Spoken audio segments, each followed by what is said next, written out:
Well, CS1, Tammy Cowins testified that she became a government informant to give the Meech and Slinger a time cut. And we said, whoa, you serious?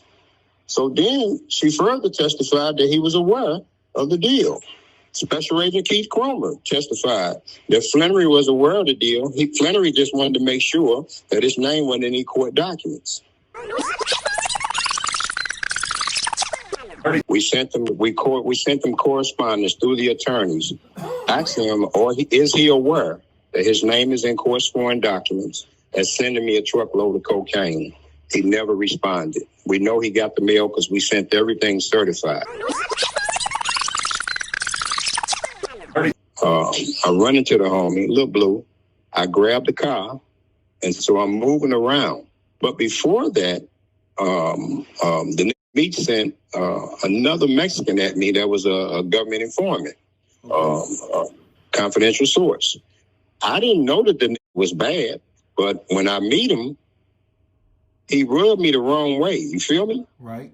And so I bag up both of them. But come 2018, when we get the discovery, I find out that he was an agent, and that a confidential source had introduced us to. Who introduced me to him? Nobody, nothing other than Big Meech. All you whack 100 type bitch ass niggas don't get no play in our ride. You feel me? And we ain't never worried about what you gonna do.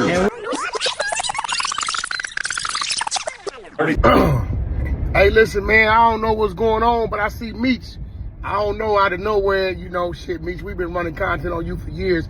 We all know you told on Cuffy.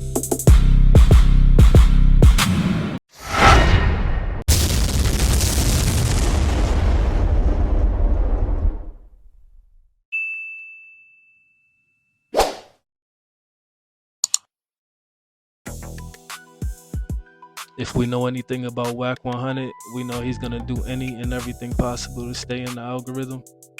In this particular situation, he's been throwing shots at Big Meech for a few years now. We don't really agree with Wack 100 like that over here, but in this particular situation, he's pretty much right. The person that was cooperated on came out with paperwork, and Big Meech is yet to address the third-party snitching of Tammy Cowins. But we about to get into the content, man. Y'all tap in. All you whack 100 type bitch ass niggas don't get no play in our ride. You feel me? And we ain't never worried about what you gonna do. And we're not apologizing. Especially me. There's no apology. If you know anything about me, I ain't worried about what you gonna do.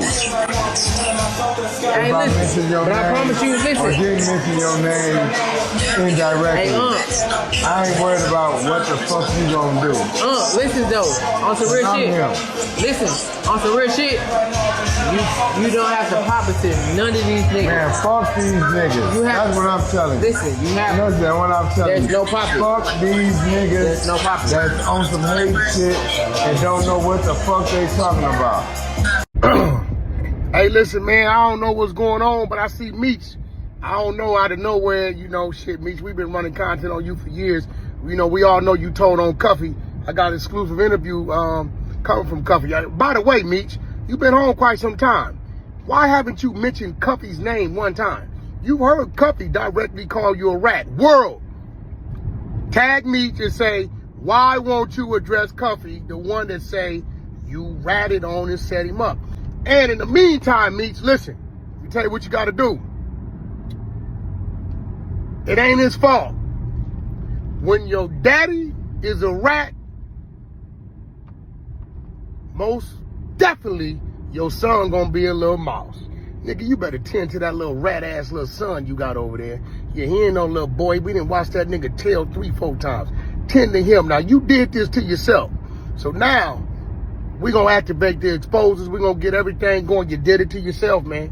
You did this to yourself, Meech. We all know you ain't like that. You ain't gonna do nothing. You ain't talking about nothing. We ain't worrying about you, nigga. This ain't 2001, 2, 3, 4, 5. BMF don't even respect you no more, my nigga. You know, they know you's a rat. I talk to them all the time. But in the meantime, between time, Meech, go over there, get some motherfucking decon, and put it under your son's pillow, and let's rid this world of one less road. Now we about to get into an interview with Dog Face Calderon out of Detroit, and he actually had a phone call with Dionne Cuffy Gatling from live from the feds, and Dionne breaks down exactly step by step how he was set up by Big Meech allegedly. The person that was used was Tammy Cowins. She was a person that was introduced by Big Meech originally by Blue Da Vinci. And the allegations are that Big Meech, while he was in jail, used Tammy Cowins to orchestrate a drug deal that ended up getting Cuffy jammed up and getting him a heap of time in the feds. But now Cuffy is coming out and has the proof and paperwork to prove that it was a third-party cooperation for a time reduction. But y'all check this out. This shit gets deep. I have a series of questions, brother, and I want to do a timeline thing because right now the whole world, they're kind of like focusing in on what Meech knew, what he didn't know, at what time did he know something, and we gonna cut all that short, homie. Okay. They've been playing all them games for the longest, hiding and ducking. The agent testified that Demetrius Flannery was aware of the deal, and that Demetrius had one request, and that his name does not appear in any documents. This was Special Agent Keith Cromer's testimony. CS1 testified, Tammy Cowins, that Demetrius Flannery was aware. She signed to be a government informant to give Demetrius Flannery a time cut. She had the courtroom clear it out. If you go on Pacer, pull my docket sheet, you'll see what CS1 requested that the courtroom be closed. Got you. Let me ask you a question, Cuffy. At any time during the initial stages of your indictment involving this whole Tammy Cowins thing, did you talk to Big Meech or did you send a message to Big Meech in any way to tell him or to alert him of what was going on? We sent Big Meech certified mail. Big Meech set me up, and Tammy set me up with this thing in 2013. That's the last time I've heard from this. We sent them correspondence through the attorneys, asking him, is he aware that his name is in court sworn documents and sending me a truckload of cocaine? He never responded. We know he got the mail because we sent everything certified. I have not heard from this nigga of 32 years since they set me up in 2013. Is all these so right now some of the most well-known members of BMF, like J-Bo, for example. J-Bo, he is strangely, suspiciously silent about all these facts that are coming out. I believe J-Bo is from St. Louis, isn't he? He is. Okay. He is. What's your relationship with him? You know, I never knew J-Bo. He was cool with my little brother, Magic or Wani. He passed on the first BMF indictment. He passed in USP Atlanta from an asthma attack. Got you. So I never knew J-Bo. He was always one of the little homies. But that's a hell of a question, man. When he got home, I think around 2018, I personally told him what the did to me. Right. And the exact words were, man, you sure, Unc? You sure, big homie? I said, listen, man, I'm telling you the bad news, homie. This is what I'm telling you, man. So the nigga party with me with these words with that, I got to holler at the homie, man. He got to explain this shit. My words to him was, how can you explain this shit, homie? How can you explain this shit? So I never came out until 2018, right, until I got black and white. I never knew this nigga role until 2018, to the Franks hearing. And tell us what happened in Frank's hearing that really alerted you that Big Meech had a hand in this. What happened? Well, CS1, Tammy Cowins testified that she became a government informant to give the Meech and Slinger a time cut. And we said, whoa, you serious? So then she further testified that he was aware of the deal. Special Agent Keith Cromer testified that Flannery was aware of the deal. Flannery just wanted to make sure that his name wasn't in any court documents. So that's some typical rat shit. I'm a rat and tell you everything you need to know. Just don't put me on blast. Man, listen, man, this shit's simple, man. This shit ain't that complicated, man. 2013, called me. Yo, bro, what up? Yo, check this out. I got some good people, man. Yo, I got to get off this joint. Holla at Tammy. Let's get it. So that's how it started, man. I talked to Blue earlier, and Blue said that when you came back in the day, when you came down, he gave you access to the Bentley, I believe it was. He said that when you were moving around, that you were moving around in part with Tammy in the attempt to kind of like sell the story. What was your relationship with Tammy as it relates to the BMF story and the life rights of Meech? What y'all was trying to do with that? He introduced me to Tammy around 2009. My job was to procure a movie script.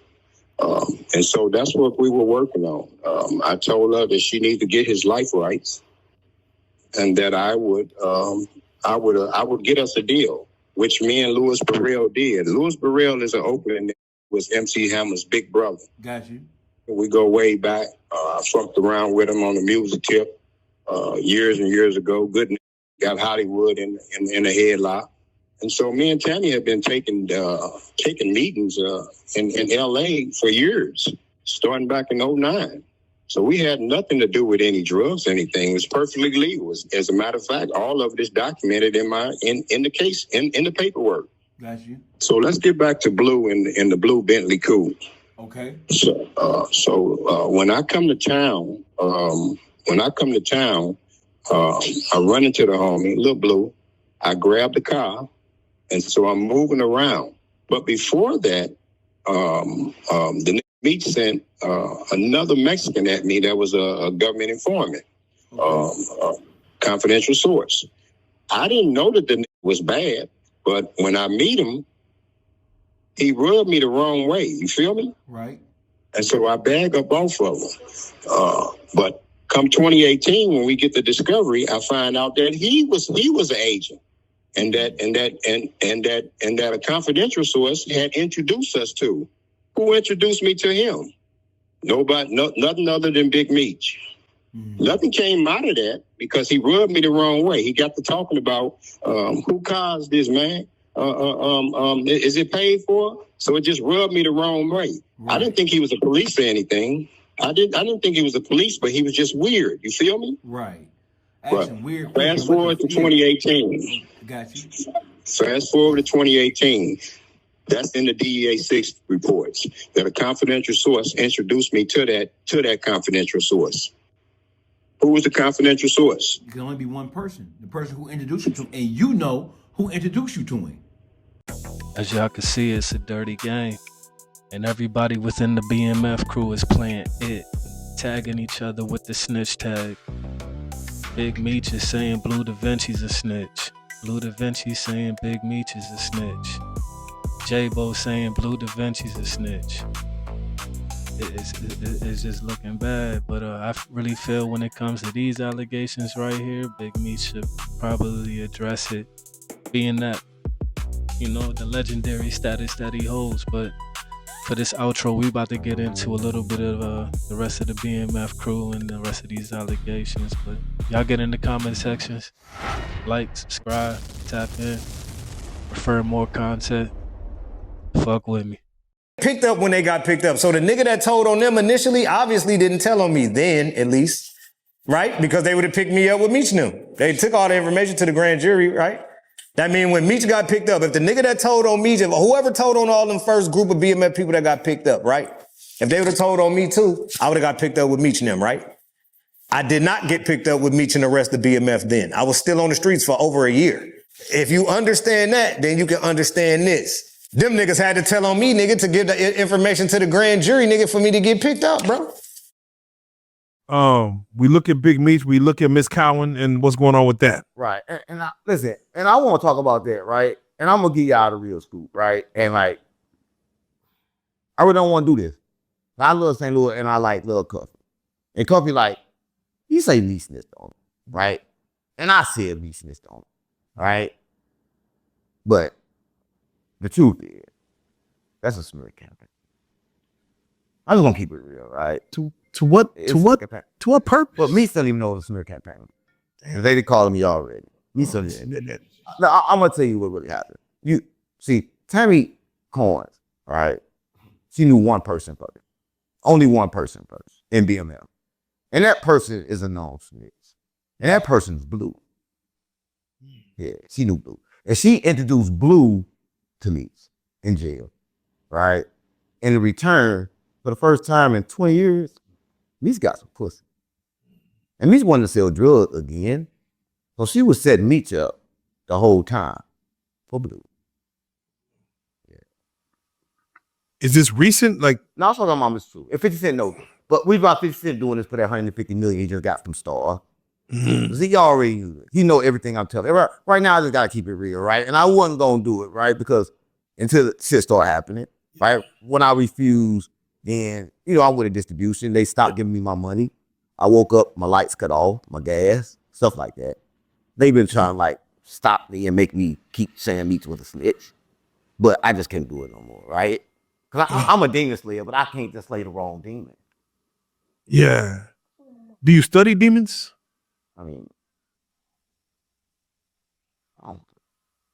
Okay. So, But Meech ain't a snitch. That's for real. but you said everyone's a snitch, though. Yeah, he like a snitch because he snitched in third party, but he didn't know he was a snitch. Man. That's a difference. He didn't know. Accidental snitch. I mean, yeah. I'm gonna keep it real, right? I mean, I was gonna come here and I was gonna say I think I'm big snitch on Larry David, all that. I had a song, dance, everything for it. Like I was gonna do it, but I'm like, nah, It's I'm not not always because he looked kind of sick. He like he ready to go back to sucking dick. Cause you know when you in jail for 20 years, you gotta suck dick. But when you get out, you don't do it no. So whatever you get in jail don't matter. He ain't no snitch. I ain't say he didn't suck dick and shit. I just say he didn't snitch. Yeah. Okay. Okay. 'Cause a lot of people disagree with you, but No, I'm saying he ain't no snitch. Like they don't know the shit that I know. Right? I'm from St. Louis. And I just went back on my word. I'm the one that started it. I'm the one that started saying he was snitch first. That came from me. oh, But a lot of people don't know. That came from me. and you had the information. Yeah, I had the wrong information. Oh. But as I looked and I studied, I found out what really happened. It was Blue. I said, "Mama, man, y'all just got this first. We about this first." Real life This true right story. here is the indictment. All these redacted spots, these are people who are probably cooperating. The ones that aren't redacted are people that were going to trial or didn't cooperate. If you notice, it does not say Barima McKnight anywhere on here, except for probably underneath these black spots. This doesn't mean you took a deal. This doesn't mean you took a plea deal and pled guilty. This means you cooperated with the government. If your name is not listed right here on this indictment, your name, you cooperated with the government, okay? Even if you go down here, where it's listing all the defendants again, there's more redaction. Barima McKnight, aka Blue Da Vinci, is not listed here. But this was found in Blue Da Vinci's file. Barima McKnight. You guys can go to Pacer and look it up yourself. Now, there's some other things in here that stood out to me. Do you see all these deactivated sealed documents? I didn't even bother with those because this right here really stuck out to me. The leave of absence, right? And I'm like, okay, is he applying for a leave of absence or what the heck is going on here? Well, what a leave of absence is, it's pretty much the prosecuting attorney letting the court know, hey, don't try these specific cases on this date because I'm not going to be in office, right? This was also found in Blue Da Vinci's file. these are the cases right here where it says, right here next to Reed, where it has all the addressees at top, right underneath that. It says where it says United States versus Walker, etc. Right? These are the cases that the prosecuting attorney is asking the court not to try on a specific day because they will be out of office. At the bottom of this list, it says United States versus Flannery. They were trying to bring more charges against Big Meech in 2007. Why is this paper in Blue Da Vinci's file when he's not listed on here? Was he going to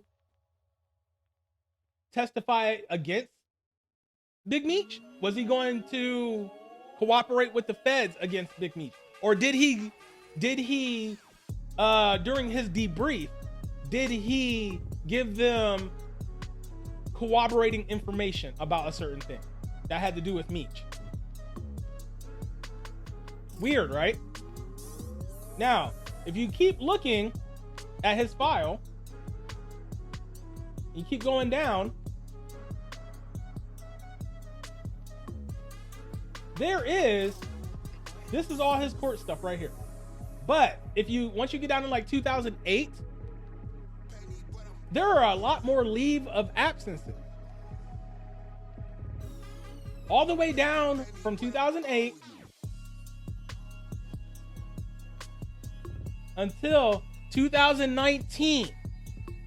Mind you, he took his plea deal in 2008, got out in what, 2011 or 2013, something like that? Right? 2012, 2013? No, 2007 to 5 years would be 2012, right? Why are these leave of absence notices still being put in his file in 2019? Now, in 2019, this is that one's from 2013. In 2019, this is the leave of absence right here.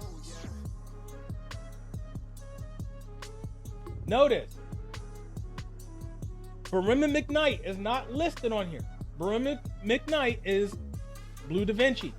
He is not listed on here. I don't know any of these people. I don't know all the people in BMF, but why is this list of people that were looking at court date, why are they in Blue Da Vinci's file? Was he going to testify against somebody on this paper? In one of these trials, one of these court dates, was he going to testify? Because you got to remember, a lot of the feds' conviction rate comes from plea bargains, which means informants don't have to testify. Which means they're probably not going to be in any court they're not going to be any court documents on that person testifying because they didn't have to, right?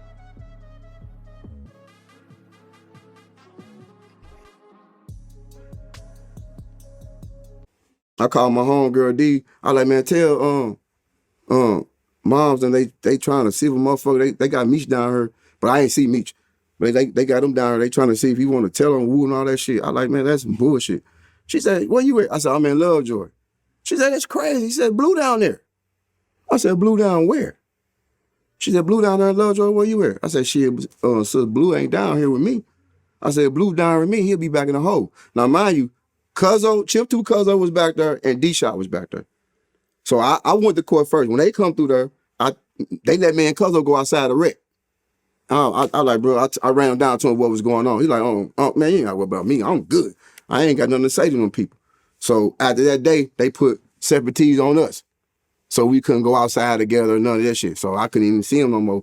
But he ended up going to court and they shipped him right out. D-Shot and came. I screamed through the vents, telling him what was going on. Same thing with him. He went there, they ain't say shit. They shipped him back out. They made me stay in that motherfucker for 3 weeks. And if me, D-Shot, and Chip 2 Cuzzo couldn't see no motherfucker, and even though you ain't in the same power with the motherfucker that's telling on you, and Blue could, I'm the paperwork. I don't need no motherfucking paperwork to say that nigga is telling. He told. Because if you didn't tell, motherfucker, you would be right back there where I was at. You know what I'm saying? And that's why I say, if anybody asks about that shit, I really don't like talking about it because I ain't finna go back and forth with Blue about this shit that he did. I'm not finna go back and forth with. He know that.